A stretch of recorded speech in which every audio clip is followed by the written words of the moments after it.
بسم اللہ الرحمن الرحیم۔ السلام علیکم۔ وظیفے کی اجازت کے لیے کمنٹس میں اپنا نام لکھ دیں، اور اگر آپ ہمارے چینل پر نئے ہوئے ہیں تو ہمارے چینل کو ضرور سبسکرائب کر دیجیے گا۔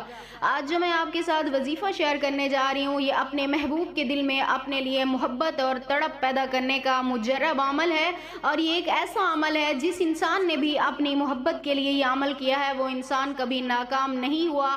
اگر آپ بھی اپنی محبت ہمیشہ کے لیے حاصل کرنا چاہتے ہیں یا اپنے محبوب کے دل میں اپنے لیے بے پناہ محبت ڈالنا چاہتے ہیں تو آپ یہ ایک عمل کریں، انشاءاللہ تعالی آپ کے محبوب کے دل میں آپ کے لیے بے مثال محبت پیدا ہو جائے گی۔ عمل کی طرف چلتے ہیں۔ عمل بہت ہی آسان ہے۔ یہ عمل آپ نے جمعرات کے دن نماز ظہر کے بعد آپ نے یہ عمل کرنا ہے، یعنی جب ظہر کی نماز ادا کریں اس کے بعد آپ نے اس انسان کا یعنی اپنے محبوب کا تصور کرتے ہوئے آپ نے اول آخر 3 مرتبہ درود پاک پڑھنا ہے۔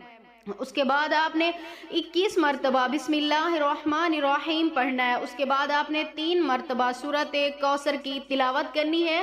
اس کے بعد آپ نے پھر 21 مرتبہ بسم اللہ الرحمن الرحیم پڑھنا ہے، اور پھر 3 مرتبہ درود پاک پڑھ کر آپ نے اس انسان کے لیے دعا کرنی ہے، یعنی اپنے محبوب کے لیے جو آپ کی تمنا ہے، جو آرزو ہے، اس کے لیے اللہ پاک سے آپ نے دعا کرنی ہے۔ دھیان رہے جب آپ یہ عمل کر رہے ہوں آپ کے ذہن میں صرف اس انسان کا تصور ہونا چاہیے، کسی اور طرف آپ کا دھیان نہیں جانا چاہیے، اور اس کے بعد اللہ سے دعا کریں۔ انشاءاللہ تعالی میری دعا ہے اگر آپ کا جائز مقصد ہوگا تو اللہ پاک آپ کو ضرور کامیاب و کامران فرمائیں گے۔